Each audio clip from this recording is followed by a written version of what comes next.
Doctor Baba Saheb Ambedkar open university.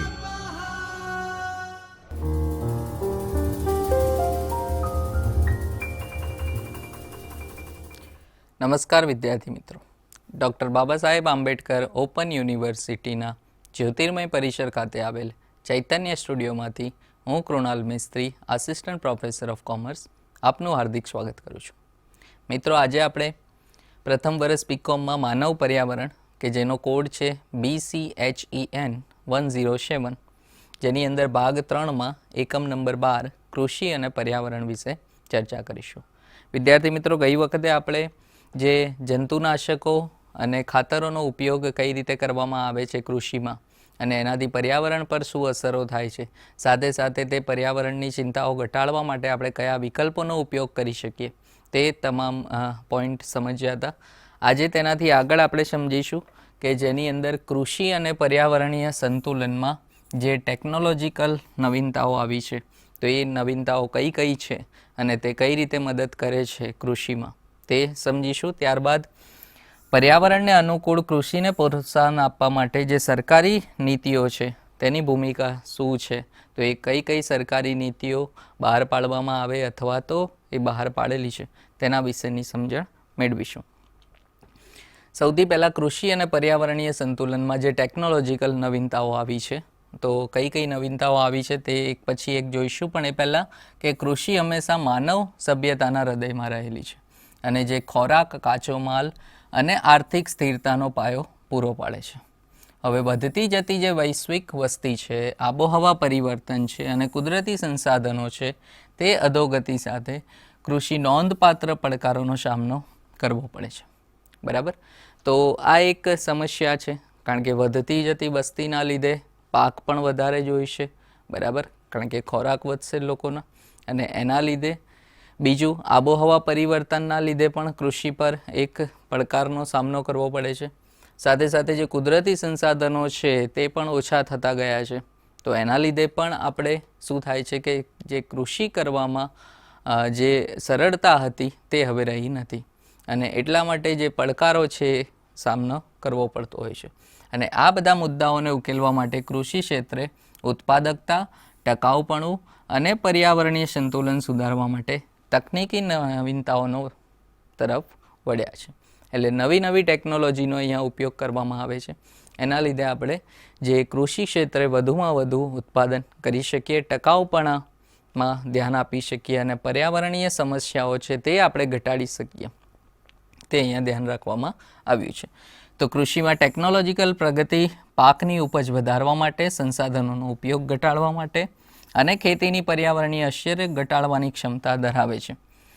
ચોકસાઈ ખેતીથી લઈને આપણે આનુવંશિક રીતે જે સુધારેલા સજીવો છે, જેને આપણે GMO કહીએ છીએ, બરાબર, આવા આનુવંશિક રીતે જે સુધારેલા સજીવો સુધીની જે નવી ટેકનોલોજી છે એ આપણે ખાદ્ય ઉત્પાદન અને જમીન વ્યવસ્થા તરફ કેવી રીતે વળીએ છીએ તે બદલી રહી છે. અને ટકાઉ કૃષિના ભવિષ્ય માટે નવીનતા અને પર્યાવરણીય સંરક્ષણ વચ્ચેનું સંતુલન પણ મહત્ત્વપૂર્ણ છે. તો આ એક અહીંયા ફાયદો થતો હોય છે કે જ્યારે આપણે ચોકસાઈ ખેતીથી લઈને GMO સુધીના ઘણા બધા એવી ટેકનોલોજીનો ઉપયોગ આપણે કરીએ છીએ, જે આપણે આગળ ચર્ચા કરીશું. અને આ બધી જે ટેકનોલોજીનો ઉપયોગ કરવાથી શું થાય છે કે જે પર્યાવરણીય સંતુલન છે તે જાળવી શકીએ છીએ અને જે પર્યાવરણની ચિંતાઓ છે તેમાં આપણે ઘટાડો કરી શકીએ છીએ. તો કઈ કઈ ટેકનોલોજીનો ઉપયોગ કરવામાં આવે છે, તો સૌથી પહેલાં તો કૃષિમાં જે મહત્ત્વપૂર્ણ ટેકનિકો છે કઈ કઈ છે. સૌથી પહેલી ચોકસાઈ કૃષિ.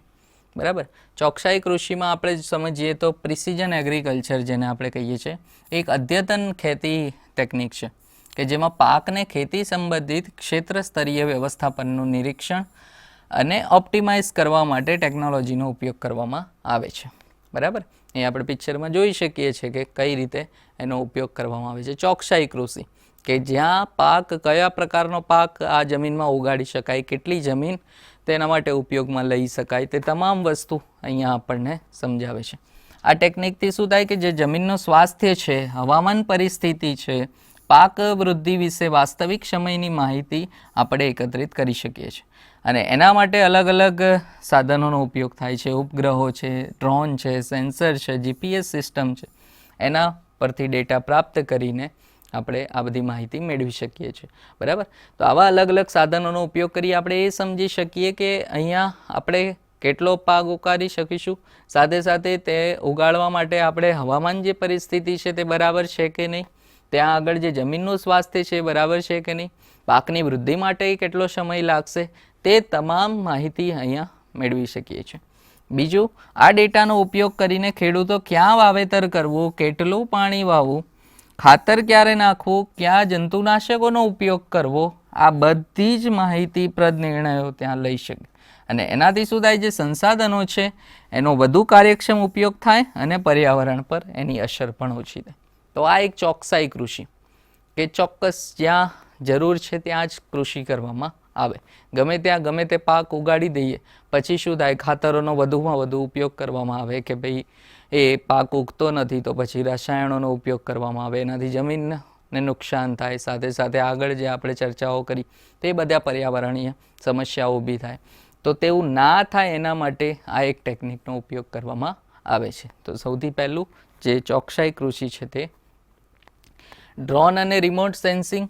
તો ડ્રોનનો ઉપયોગ વધુને વધુ થઈ રહ્યો છે. ડ્રોન જે પાકના વિકાસના વિવિધ તબક્કામાં ડેટા એકત્રિત કરી શકે, ખેતરના એવા વિસ્તારોને ઓળખી શકે કે જેને વધારાની સિંચાઈ અથવા જીવાત નિયંત્રણની જરૂર પડી શકે.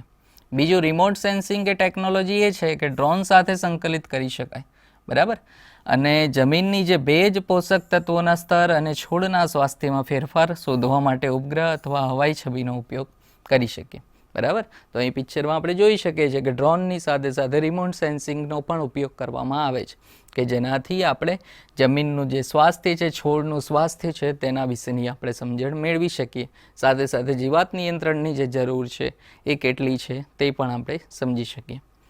આનુવંશિક રીતે સુધારેલા જે જીવો છે, જીએમઓ જેને આપણે કહીએ છીએ, એટલે એવા પાકની જીએમઓમાં જે પાકની આનુવંશિક સામગ્રી છે એમાં ફેરફાર કરવામાં આવે. બરાબર. કે જે જેનેટિક મૂવમેન્ટ આપણે કહીએ છીએ, તો એવી ઓર્ગેનિઝમ અહીંયા ઉપયોગમાં લેવામાં આવે. જીવાતો, રોગો અને પર્યાવરણીય તાણ સામે તેમનો પ્રતિકાર વધે અને એનાથી શું થાય, પાકને વધુમાં વધુ ફાયદો થાય. તો દાખલા તરીકે જે બીટી કપાસ જેવા આનુવંશિક રીતે એન્જિનિયર્ડ જે પાક છે એને જંતુનાશકોની પ્રતિકારકતા કરવા માટે ડિઝાઇન કરવામાં આવ્યા છે અને એનાથી રાસાયણિક જંતુનાશકોની જરૂરિયાત ઓછી ઊભી થાય છે. બરાબર. તો અહીં વધુમાં વધુ આપણે જે કુદરતી સંસાધનો છે તેનો ઉપયોગ કરી શકીએ અને એક પ્રતિકાર આપણે ઉપયોગ કરી શકીએ કે જેનાથી આપણે જે રાસાયણિક જંતુનાશકો છે, બરાબર, કેમિકલવાળા જે જંતુનાશક છે એનો ઉપયોગ અહીંયા ઘટાડી શકીએ. તો એ પણ એક ટેકનિકનો ઉપયોગ કરવામાં આવે છે. વર્ટિકલ ફાર્મિંગ કરવામાં આવે. વર્ટિકલ ફાર્મિંગ તો જે ખેતી માટે એક નવીન અભિગમ છે અને એક વર્ટિકલ સ્કેટર્ડ જે લેયર્સ છે, બરાબર, એમાં પાક ઉગાડવામાં આવે છે. ઘણીવાર શહેરી વાતાવરણમાં સંકલિત થાય છે અને આ ખેતી પદ્ધતિ નિયંત્રણ જે પર્યાવરણ કૃષિ છે એનો ઉપયોગ કરે છે. છોડના જે વિકાસ માટે પરિસ્થિતિ જેમ કે પ્રકાશ, તાપમાન, ભેજ અને પોષક તત્વોને શ્રેષ્ઠ બનાવી શકાય. આપણે જોઈએ છીએ ઘણી બધી જગ્યાએ વર્ટિકલ ફાર્મિંગ કરવામાં આવે છે. બરાબર. તો આ રીતે એક સ્ટેન્ડ ઉપર કે એક એનું લેયર જે બનાવવામાં આવે છે એ લેયર પર દરેક અલગ અલગ, એટલે જમીનનો એક જ લેવલ ઉપયોગ નથી થતો. જમીનમાં ઘણા બધા લેવલ બનાવીને પછી એનો ઉપયોગ કરે તો વધુમાં વધુ પાક ઉગાડી શકાય અને એટલી જ જગ્યામાં આપણે જે બીજા બધા સંસાધનો છે એનો ઉપયોગ કરીને ત્યાં આપણે વધુમાં વધુ પાકનું ઉત્પાદન કરી શકીએ. તો આ એક જે ઉપયોગમાં લેવાય છે એ ટેકનિક છે. કૃત્રિમ બુદ્ધિ અને મશીન લર્નિંગ, એઆઈ છે, બરાબર, આર્ટિફિશિયલ ઇન્ટેલિજન્સ અને મશીન લર્નિંગ ખેડૂતોને મોટી માત્રામાં ડેટાના આધારે વધુમાં વધુ સારા નિર્ણયો લેવા માટે સુવિધા આપે છે અને કૃષિમાં ક્રાંતિ લાવી રહ્યા છે. એઆઈ સિસ્ટમ શું કરે છે, પાકના ઉપજની આગાહી કરવા, માટીના સ્વાસ્થ્યનું મૂલ્યાંકન કરવા અને રોગો અથવા જીવાતોના જે પ્રારંભિક સંકેતો છે એને શોધવા માટે ડ્રોન, સેન્સર અને ઉપગ્રહ જેવા વિવિધ સ્ત્રોતમાંથી તે ડેટાનું વિશ્લેષણ કરે છે. સાથે સાથે મશીન લર્નિંગ તો આપણે જોઈએ છે ઘણા બધા એવા ખેતરો જ્યાં આપણે જોયું હશે કે જ્યાં રોબોટિક જેવા મશીન આવી ગયા છે અને એ પોતે ખાતરો નાખે અથવા તો સિંચાઈ કરે પાકમાંથી, પછી જે લણણી કરવાની હોય તે કરે. તો આવા બધા મશીનને આપણે જે ટ્રેન કર્યા છે અને મશીનથી બધું કામ થઈ રહ્યું છે, તો એ પણ ટેકનિકથી શું થાય કે જે ખેડૂતો છે એ વધુમાં વધુ માત્રામાં એ પાકને ઉગાડી શકે અને સારી રીતે પાકને ઉગાડી શકે. તો આ બધી ટેકનિક હતી. હવે જે કૃષિમાં ટેકનોલોજીકલ નવીનતા છે એનાથી લાભ શું થાય પર્યાવરણને, તો સૌથી પહેલાં તો પર્યાવરણીય અસરમાં ઘટાડો થાય. એટલે કે ટેકનિકલ નવીનતાઓ પાણી, ખાતરો, જંતુનાશકો સહિતના સંસાધનોનો વધુ ચોક્કસ ઉપયોગ કરવાની મંજૂરી આપે. આનાથી શું થશે કે ઓછો કચરો થાય, જળાશયોનું દૂષણ ઓછું થાય અને કૃષિની પર્યાવરણ પર જે પ્રભાવ છે તેમાં ઘટાડો થાય. બરાબર, તો આ એક ફાયદો થાય. કુદરતી સંસાધનોનું સંરક્ષણ કરી શકીએ, કારણ કે ઘણી બધી ટેકનિક એવી છે કે જે પાણી, માટી અને જૈવ વિવિધતા જેવા કુદરતી સંસાધનોના સંરક્ષણમાં ફાળો આપે. વર્ટિકલ ફાર્મિંગ અને હાઇડ્રોપોનિક્સ જે પરંપરાગત ખેતી કરતાં ઓછી જમીન અને પાણીનો ઉપયોગ કરી શકે છે, જેનાથી સિંચાઈ અને માટી નિષ્કર્ષણની જરૂરિયાત ઓછી ઊભી થાય છે.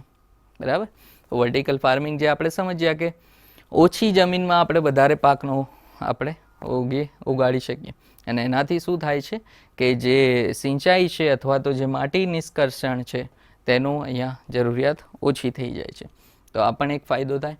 આબોહવા પરિવર્તન શમન, એટલે કે આબોહવા પરિવર્તન પર કૃષિની જે અસર ઘટાડવામાં મદદ કરી શકે. દાખલા તરીકે ચોકસાઈ ખેતી જે છે એ ખાતરો અને સિંચાઈના ઉપયોગને શ્રેષ્ઠ બનાવવામાં મદદ કરે અને એનાથી જે કૃષિ સાથે સંકળાયેલ ગ્રીનહાઉસ ગેસ છે તેનું ઉત્સર્જન અહીંયા આપણે ઘટાડી શકીએ. તો આ પણ એક ફાયદો અહીંયા થતો હોય છે. જૈવ વિવિધતા સંરક્ષણ કરી શકાય, તો ટકાઉ ટેકનોલોજી હાનિકારક રસાયણોનો ઉપયોગ ઘટાડે છે. બરાબર, આગળ જે આપણે ટેકનોલોજી જોઈ જેમાં આપણે સમજ્યા કે જે હાનિકારક રસાયણો છે, ખાતરો છે, તેનો ઉપયોગ અહીંયા ઘટી જાય છે. કુદરતી ઇકોસિસ્ટમનું જે રક્ષણ કરી અને પાક પરિભ્રમણ, કૃષિ વનીકરણ અને કુદરતી જીવાત નિયંત્રણ આ બધી પદ્ધતિઓને પ્રોત્સાહન આપે છે અને એનાથી જૈવ વિવિધતાને આપણે જાળવી શકીએ છીએ. તો આ પણ એક મદદ કરે છે. હવે બીજો જે ટોપિક હતો કે જેમાં પર્યાવરણને અનુકૂળ કૃષિને પ્રોત્સાહન આપવામાં જે સરકારી નીતિઓ છે એની શું ભૂમિકા છે. તો પર્યાવરણને અનુકૂળ કૃષિના સંદર્ભમાં સરકારી નીતિઓ જે ટકાઉ ખેતી પદ્ધતિઓને પ્રોત્સાહન આપવા માટે, પર્યાવરણનું રક્ષણ કરવા માટે અને કુદરતી સંસાધનોને નુકસાન પહોંચાડ્યા વિના કૃષિ ખાદ્ય સુરક્ષામાં ફાળો આપે છે અને એની ખાતરી કરવા માટે મહત્વપૂર્ણ ભૂમિકા ભજવે છે. આ બધી નીતિઓ એક એવું માળખું બનાવી શકે કે જે ખેડૂતોને આર્થિક, પર્યાવરણીય અને સામાજિક વિચારણાઓને સંતુલિત કરતી વખતે ટકાઉ પ્રથાઓ અપનાવવામાં સહાય કરે. બરાબર, તો જે સરકારી નીતિ છે એનાથી ફાયદો એ થાય કે જે પર્યાવરણનું રક્ષણ કરવામાં આવે, કુદરતી સંસાધનોને નુકસાન ના પહોંચે, આ બધી જે સમસ્યાઓ હોય છે તે આપણે ઘટાડી શકીએ છીએ. બરાબર, બીજું કે પર્યાવરણને અનુકૂળ કૃષિમાં જે કુદરતી સંસાધનોનું સંરક્ષણ, પ્રદૂષણ ઘટાડવા માટે, જૈવ વિવિધતાને પ્રોત્સાહન આપવા, ઇકોસિસ્ટમના સ્વાસ્થ્યને જાળવવા માટે આ બધા હેતુથી વિવિધ પદ્ધતિઓનો સમાવેશ થાય. અને પર્યાવરણને અનુકૂળ કૃષિને પ્રોત્સાહન આપતી સરકારી નીતિઓ ખેડૂતોને સજીવ ખેતી, કૃષિ વનીકરણ, સંરક્ષણ ખેડાણ અને સંકલિત જીવાત વ્યવસ્થાપન આ બધી ટકાઉ જે ખેતી ટેકનિકો છે એના તરફ સંક્રમણ કરવામાં મદદ કરે. આ નીતિઓ રાસાયણિક ખાતરો અને જંતુનાશકના જે વધુ પડતા ઉપયોગ છે એ હાનિકારક પદ્ધતિઓનો ઘટાડો કરવામાં પણ મદદ કરે અને એને પ્રોત્સાહન પૂરું પાડે છે. બરાબર, તો એવી બધી નીતિઓનો અહીંયા ઉપયોગ કરવામાં આવે કે જેનાથી ખેડૂતો જે રાસાયણિક ખાતરો છે એનો ઓછામાં ઓછો ઉપયોગ કરે. આગળ જે આપણે ટેકનિકોની ચર્ચા કરી તે ટેકનિકોનો ઉપયોગ કરે, ચોકસાઈ ખેતીનો ઉપયોગ કરે, એઆઈનો ઉપયોગ કરે, મશીન લર્નિંગનો ઉપયોગ કરે, સાથે સાથે જે સંકલિત જીવાત વ્યવસ્થાપન છે, સંરક્ષણ ખેડાણ, કૃષિ વનીકરણ આ બધી ટેકનિકોનો વધુમાં વધુ ઉપયોગ કરે. બરાબર, તો જેનાથી જે પર્યાવરણીય સમસ્યાઓ ઊભી થવી જોઈએ તે ના થાય. ઓકે, તો આ પણ એક અહીંયા મહત્ત્વ છે. કઈ કઈ નીતિઓ કરી શકે સરકાર, તો ટકાઉ ખેતી પદ્ધતિઓ માટે સબસિડી અને નાણાકીય પ્રોત્સાહનો. બરાબર, ઘણી બધી નીતિઓ સરકારે બહાર પાડેલી જ છે. ખેડૂતોને પર્યાવરણને અનુકૂળ કૃષિ પદ્ધતિઓ અપનાવવા માટે જે પ્રોત્સાહિત કરવા માટે સરકાર દ્વારા ઉપયોગમાં લેવાતા જે સૌથી સામાન્ય સાધનોમાંનું એક સબસિડી. બરાબર, અને આ સબસિડી પરંપરાગત ખેતીથી વધુ ટકાઉ પદ્ધતિઓ તરફ સંક્રમણ કરતા જે ખેડૂતો છે એના પર નાણાકીય બોજ ઘટાડવામાં પણ મદદ કરે. અને સરકાર ઓર્ગેનિક ખેતી, કૃષિ વનીકરણ અને સંરક્ષણ ખેડાણ અપનાવવા માટે સીધી સબસિડી આપી શકે. બરાબર, તો આવો લાભ આપશે તો ખેડૂત તરત એ એક્સેપ્ટ કરશે. એટલે ખેડૂતને જ્યારે આપણે નાણાકીય પ્રોત્સાહન પૂરું પાડીશું તો તે ઓટોમેટિક શું કરશે કે જ્યાં એને ફાયદો થતો હોય એવી ખેતી કરવાનું તે પસંદ કરશે. તો એક આ પ્રકારની નીતિ સરકારની હોઈ શકે. જંતુનાશકો અને ખાતરો પરના નિયમો. તો સરકાર ઘણીવાર કૃત્રિમ જંતુનાશક અને ખાતરો જેવા હાનિકારક રસાયણોના ઉપયોગને મર્યાદિત કરવા માટે નિયમો લાદી શકે, જે પર્યાવરણ પર હાનિકારક અસરો કરી શકે છે, એવા પાણીનું દૂષણ, માટીનું જે અધોગતિ અને જૈવ વિવિધતાનું નુકસાન, આ બધો સામનો થાય છે. બરાબર, અને એનો સમાવેશ થાય છે. તો અહીંયા સરકાર અમુક નિયમ બનાવી શકે કે જો તમે આનાથી વધારે કૃત્રિમ રસાયણોનો ઉપયોગ કર્યો, કૃત્રિમ ખાતરનો ઉપયોગ કર્યો, તો ત્યાં પછી તમને આ પ્રકારની સજા મળી શકે છે, અથવા તો તમારું આ કેન્સલ થઈ શકે છે. તો એ બધું અહીંયા નિયમો બનાવી શકે.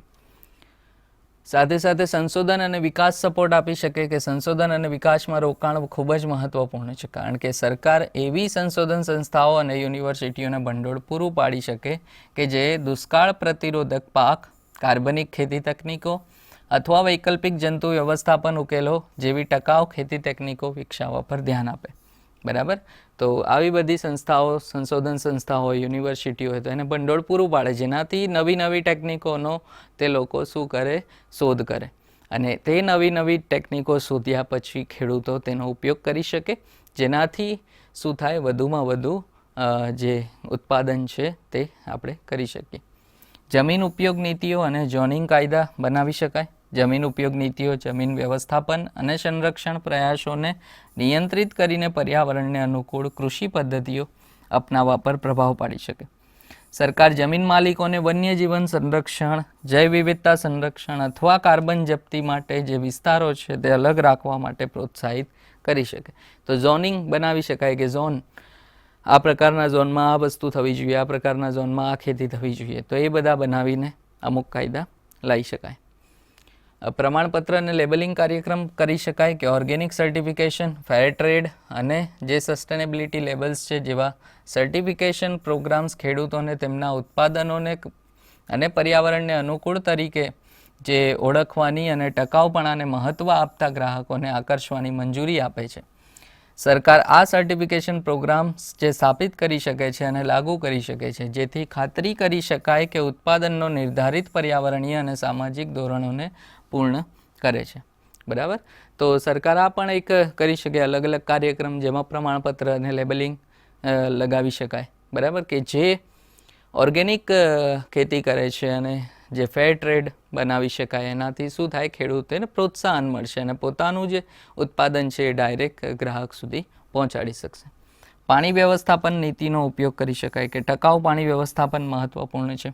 ખાસ કરીને પાણીની જે અછત અથવા તો દુષ્કાળનો સામનો કરી જે પ્રદેશો છે તે માટે આ ખૂબ જરૂરી છે. સરકાર જન સંરક્ષણ નીતિઓ લાગુ કરી શકે, જે કૃષિમાં પાણીના ઉપયોગને નિયંત્રિત કરે અને પાણી બચાવવાની ટેકનિકોને પણ પ્રોત્સાહન આપે.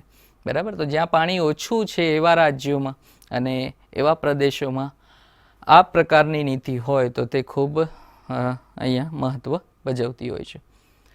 કૃષિ વનીકરણ અને જૈવ વિવિધતાના સંરક્ષણ કાર્યક્રમો કરી શકાય. તો સરકાર દ્વારા નાણાકીય પ્રોત્સાહનો અને તકનીકી સહાય તો આપી શકાય, અને સાથે સાથે કૃષિ વનીકરણ, વૃક્ષો અને છોડને ખેતી પ્રણાલીમાં એકીકૃત કરવા માટે એને પણ પ્રોત્સાહન આપી શકાય, અને કૃષિ વનીકરણ પદ્ધતિઓ જૈવ વિવિધતા, માટીના સ્વાસ્થ્ય અને કાર્બન સંચયમાં સુધારો કરી શકાય. તો આ પ્રકારના કાર્યક્રમ સરકાર કરી શકે. આબોહવા પરિવર્તન સમન્વિતિઓ કરી શકાય. તો આબોહવા પરિવર્તન કૃષિ માટે એક મહત્વપૂર્ણ ખતરો છે, અને એનાથી સરકાર એવી નીતિઓ અમલમાં મૂકી શકે કે જે ખેડૂતોને આબોહવા સ્માર્ટ કૃષિ પદ્ધતિઓ એ અપનાવવામાં મદદ કરી શકે. સાથે સાથે સરકાર એવા ખેડૂતો આબોહવા અનુકૂલન ભંડોળ પૂરું પાડી શકે કે જેઓ ટકાઉ અને આબોહવા સ્થિતિસ્થાપક પદ્ધતિઓ જેમ કે કવર ક્રોપિંગ, નો ટીલ ફાર્મિંગમાં રોકાણ કરે છે. તો આવા ખેડૂતોને તે પોતાની શું કરી શકે, ભંડોળ પૂરું પાડી શકે. શિક્ષણ વિસ્તરણ સેવાઓ અને તાલીમ કાર્યક્રમો કરી શકે. સરકાર દ્વારા સંચાલિત જે વિસ્તરણ સેવાઓ છે એ ખેડૂતોને ટકાઉ કૃષિ પદ્ધતિઓ વિશે શિક્ષિત કરવામાં મહત્વપૂર્ણ ભૂમિકા ભજવે. આ સેવાઓ સજીવ ખેતી, માટી સંરક્ષણ, પાણી વ્યવસ્થાપન, જીવાત નિયંત્રણ આ બધા વિષયો પર ટેકનિકી તાલીમ પૂરી પાડે. તો ખેડૂતોને શીખવાડવામાં આવે કે આ બધી ટેકનિકનો એ કઈ રીતે ઉપયોગ કરી શકે અને એ ટેકનિકનો ઉપયોગ કરીને વધુમાં વધુ કઈ રીતે પોતાનો જે ફાળો છે તે કૃષિમાં આપી શકે. શિક્ષણ અને તાલીમના કાર્યક્રમો પૂરા પાડવા માટે ખૂબ જ મહત્વપૂર્ણ છે અને સરકાર આ કાર્યક્રમોને પાયાના સ્તરે પહોંચાડવા માટે કૃષિ યુનિવર્સિટીઓ અથવા NGO અને ખાનગી ક્ષેત્રની કંપનીઓ સાથે ભાગીદારી કરી શકે અને એ ખેડૂતોને પોતાનું જે શિક્ષણ છે, તાલીમ છે તે પૂરી પાડી શકે. ટકાઉ પ્રથાઓના મહત્વ છે, પર્યાવરણને અનુકૂળ ખેતીઓ છે, ફાયદા અને પર્યાવરણીય ટકાઉપણાને પ્રોત્સાહન આપવા માટે સરકારી નીતિઓની ભૂમિકા ખૂબ જ મહત્ત્વની છે અને એના વિશે જનતા અને ખેડૂતોમાં જાગૃતિ લાવવા માટે જાગૃતિ અભિયાન પણ અહીંયા ચલાવી શકાય. તો આ પણ એક મહત્ત્વપૂર્ણ જે નીતિ છે અને કાર્યક્રમો કરી શકાય કે જેનાથી ખેડૂતો વધુમાં વધુ જાગૃત થાય, ગ્રાહકો જાગૃત થાય, જનતા જાગૃત થાય અને એનાથી જે કૃષિ પ્રત્યે અને કૃષિની જે અસરો થાય છે પર્યાવરણ ઉપર તેમાં કઈ રીતે આપણે ઘટાડો કરી શકાય એની સમજણ મેળવીને એ ખેડૂતો પોતાના પાકને ઉત્પાદિત કરી શકે. તો આ અમુક સરકારી નીતિઓ હતી જેના વિશે આપણે ચર્ચા કરી. તો વિદ્યાર્થી મિત્રો, આજે આપણે જે નવી નવી ટેકનિકો છે કૃષિમાં, કયા પ્રકારે તેનો ઉપયોગ કરવામાં આવે છે તે સમજ્યા અને સાથે સાથે કૃષિ માટે જે સરકારી નીતિઓ છે એ કઈ રીતે પોતાની ભૂમિકા ભજવતી હોય છે તેના વિશેની સમજણ મેળવી. તો આજે અહીંયા આપણે પૂરું કરીએ છીએ. ધન્યવાદ. સ્વાધ્યાયઃ